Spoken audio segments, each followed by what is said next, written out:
Magandang araw po sa ating mga minamahal na kababayan.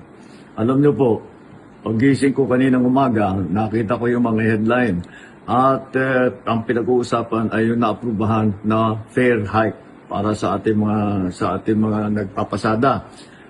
Sa aking palagay, dahil nga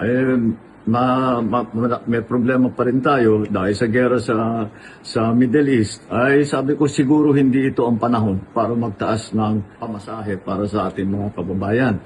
Kaya tinutos ko sa DOTR na suspendihin muna ang fare hike at i-defer muna natin yan, i-postpone muna natin yan dahil nasa gitna ngayon tayo nitong sitwasyon na ito na kailangan patuloy ang ating pag-alalay sa ating mga commuter, sa lahat ng mga ating manggagawa, mga estudyante, lahat ng gumagamit ng ating transport system.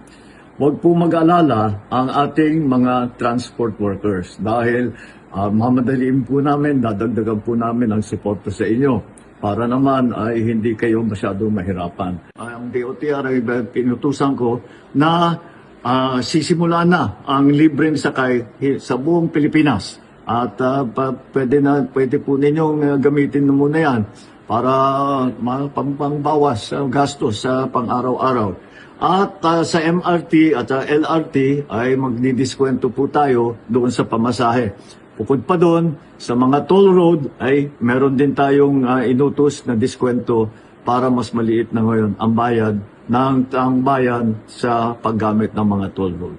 Kahit na may malaking gulo na nangyayari, ay ang aming hangarin ay basta't kaunti lang ang mararamdaman o sana man, kung kaya namin gawin, sana walang mararamdaman ng ating taong bayan sa kanilang araw-araw na pagtrabaho, sa ating mga estudyante na araw-araw pumapasok. Alalahanin niyo po ninyo na ang inyong pamahalaan ay laging nandito. Lagi kaming nag-iisip ng panibagong paraan upang matiyak na ang inyong pamumuhay ay normal, maayos at ligtas. Maraming salamat po. Magandang araw po.